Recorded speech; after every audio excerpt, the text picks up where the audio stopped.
मध्य प्रदेश के दौरे पर नेता प्रतिपक्ष राहुल गांधी रहने वाले हैं। 2 दिवसीय उनका दौरा रहने वाला है। पचमढ़ी में आयोजित कांग्रेस के प्रशिक्षण शिविर में वे शामिल होंगे। क्या कुछ इस पर जानकारी निकलकर सामने आ रही है और इसके साथ ही ऐसी कौन सी खबरें हैं जो आज दिन भर भोपाल में सुर्खियों में रहने वाली है? बिल्कुल शिल्वी, आज राहुल गांधी पचमढ़ी आ रहे हैं और निश्चित ही मध्य प्रदेश के दौरे के दौरान वो अपने संगठन को मजबूत करने के टिप्स देंगे। मैं आपको बताऊं कि संगठन सृजन अभियान कांग्रेस का लगातार चल रहा है और उस कवायद को लेकर जीतू पटवारी जो प्रदेश अध्यक्ष हैं वो कोशिशें करते रहे हैं और निश्चित ही कहीं ना कहीं अब इस बार जो कांग्रेस है वो एग्रेसिव उसमें दिख रही है और पूरी तैयारी 28-29 के चुनावों की लग गई और खास तौर से चुनाव लड़ने से ज्यादा संगठन को मजबूत करने पर जोर दिया जा रहा है कि मध्य प्रदेश में लगभग 20 साल से अधिक, 1.5 साल का वक्त छोड़ दें तो उससे अधिक समय से सत्ता से बाहर है। तो सत्ता में आने के लिए संगठन को मजबूत करना होगा और संगठन को मजबूत करने के लिए अधिक से अधिक कार्यकर्ताओं का मनोबल बढ़ाना होगा और उनको जोड़ना होगा।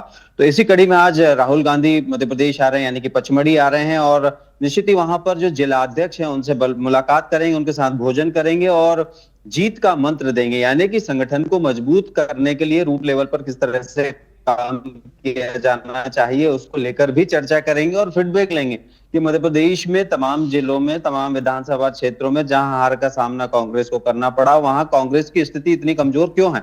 तो निश्चित ही कहीं ना कहीं एक बड़ा आत्ममंथन होगा और उससे कहीं ना कहीं कुछ बेहतर निकलेगा। लगभग 3 से 4 घंटे वो पचमढ़ी में रुकेंगे और तमाम नेता पदाधिकारियों से कांग्रेस के मिलेंगे, उसके साथ जिला अध्यक्षों से 1-to-1 चर्चा करेंगे, भोजन करेंगे। तो एक बड़ा जंबो कार्यक्रम है राहुल गांधी का, जिसकी तैयारियां कांग्रेस पिछले 1 सप्ताह से लगातार कर रही है और तमाम मुद्दों पर भी वो चर्चा करेंगे, प्रदेश की राजनीति को लेकर भी वो चर्चा करेंगे। तो इस तरह से आज का दिन कांग्रेस के लिए बड़ा महत्वपूर्ण है कि एक बड़ा अधिवेशन पचमढ़ी में उन्होंने रखा है और उसके बाद जो राहुल गांधी से फेस टू फेस चर्चा होगी कार्यकर्ताओं की और तमाम पदाधिकारियों की, एक बड़ा कुछ कांग्रेस के लिए एक बूस्टर डोज का काम करेगा और निश्चित ही कहीं ना कहीं कांग्रेस उससे एक जीत की एक स्ट्रेटजी बनाएगी कि आने वाले चुनाव में किस तरह से हम सत्ता में वापस काबिज हो सकें।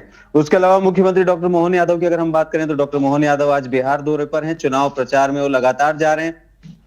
टॉप स्टार प्रचारकों में डॉक्टर मोहन यादव को शामिल किया गया है और निश्चित ही कहीं ना कहीं लगातार जब वो चुनाव प्रचार कर रहे हैं तो लोगों का जुड़ाव भी वहां महसूस हो रहा है। चूंकि एक यादव कम्युनिटी से वो बिलोंग करते हैं, ओबीसी कम्युनिटी से बिलोंग करते हैं, तो स्वाभाविक है कि बिहार और यूपी में, और खासतौर से बिहार का चुनाव है तो बिहार में यादव कम्युनिटी काफी है। तो अक्सर वो जाकर वहां कनेक्ट करते हैं कि मैं श्री कृष्ण का वंशज हूं, आपके बीच आया हूं। जब एक सामान्य कार्यकर्ता को भारतीय जनता पार्टी ने मुख्यमंत्री बना दिया है तो बिहार में भी अब परिवर्तन का वक्त है। यहां भी आप वो सरकार चुनिए जो आपके और आम जनता के हक और हित की बात करे। तो इस तरह के तमाम जो उनके भाषण है वहां सुनने और देखने को मिल रहे हैं। तो निश्चित ही लगातार ताबड़तोड़ दौरे हैं, कई विधानसभा क्षेत्रों में जाएंगे वो और वहां जाकर लोगों से वोट देने की भाजपा को अपील करेंगे, भाजपा गठबंधन को वोट देने की अपील करेंगे। तो निश्चित ही कहीं ना कहीं तमाम दौरों के बाद देर रात वो भोपाल लौट आएंगे। उसके अलावा अगली खबर की ओर ले चलूं तो मौसम लगातार करवट बदल रहा है, पारा नीचे लुढ़क रहा है। कई जो जिले हैं, कई जो क्षेत्र हैं जहां पर पारा आप 2 से 3 डिग्री और लगभग मैं पचमढ़ी की बात करूं तो 10 डिग्री तक पहुंच गया। मतलब पिछले 10 सालों का जो रिकॉर्ड है वो टूटा है मौसम का। तो कहीं ना कहीं मौसम में एक बड़ा फेरबदल, भले ही ठंड थोड़ी देर शुरू हुई है लेकिन एकदम से लगातार ठंडक देखने को आ रही है। रात का तापमान बहुत ज्यादा गिरावट के साथ महसूस किया जा रहा है और आने वाले दिनों में निश्चित ही कहीं ना कहीं ठंड और तेज होगी। उसके अलावा अगली खबर की ओर मैं ले चलूं आपको तो वो है भोपाल की राजधानी के नगर निगम से। वहां पर जो कर्मचारी हैं वो लामबंद हुए अपने वेतन में विसंगति को लेकर, लेट देने को लेकर। 30 दिन काम लिया जाता है, 15 दिन का वेतन दिया जाता है। उनकी मांग है कि हमारा वेतन पूरा दिया जाए, समय पर दिया जाए, जिसके चलते पूरे शहर की सफाई व्यवस्था फिलहाल ठप पड़ी हुई है। नगर निगम कई मामलों में हम कहें तो बहुत ज्यादा मैनेज अपने कर्मचारियों को नहीं कर पा रहा है। तो वहीं राजधानी की जो व्यवस्था है वो, हम परिवहन की व्यवस्थाओं की बात करें, साफ सफाई की व्यवस्थाओं की बात करें, हम तमाम बेसिक मूलभूत सुविधाओं की बात करें, उसमें कहीं ना कहीं फिसड्डी सा साबित हो रहा है और आए दिन 2-4 उसको होना पड़ रहा है इन व्यवस्थाओं को लेकर।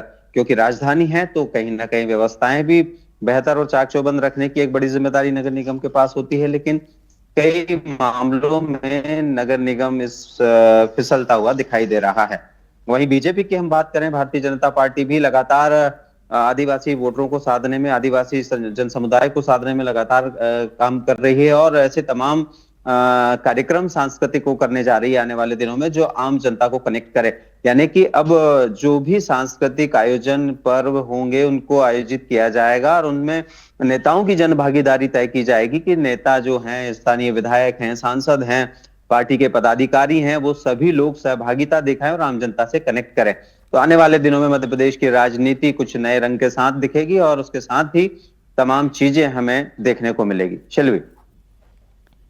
जी प्रिंस, आपसे पूछना चाहेंगे, आपने नगर निगम के कर्मचारियों द्वारा हड़ताल का जिक्र किया है, क्या कारण है नगर निगम जो है अपने कर्मचारियों को वेतन समय पर नहीं दे रहा है या कम वेतन दे रहा है, जिसके कारण जो है कर्मचारी परेशानियों का सामना कर रहे हैं और हड़ताल करने को मजबूर है?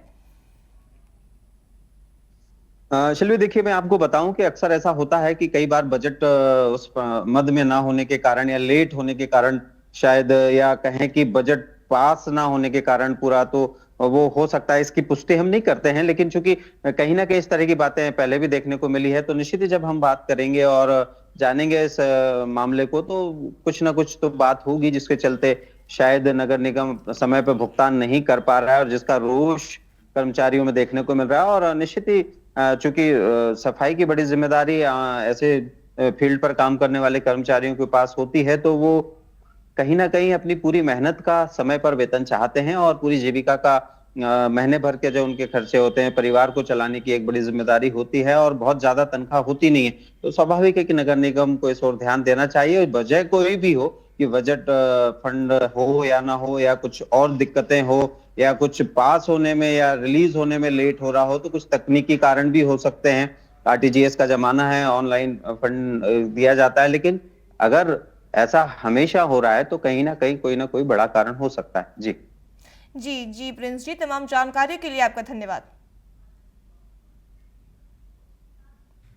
तो ये थे भोपाल से हमारे साथ हमारे सहयोगी प्रिंस गुप्ता, जिन्होंने जिक्र किया ऐसी कौन सी खबरें हैं जो आज दिन भर राजधानी भोपाल में सुर्खियों में रहने वाली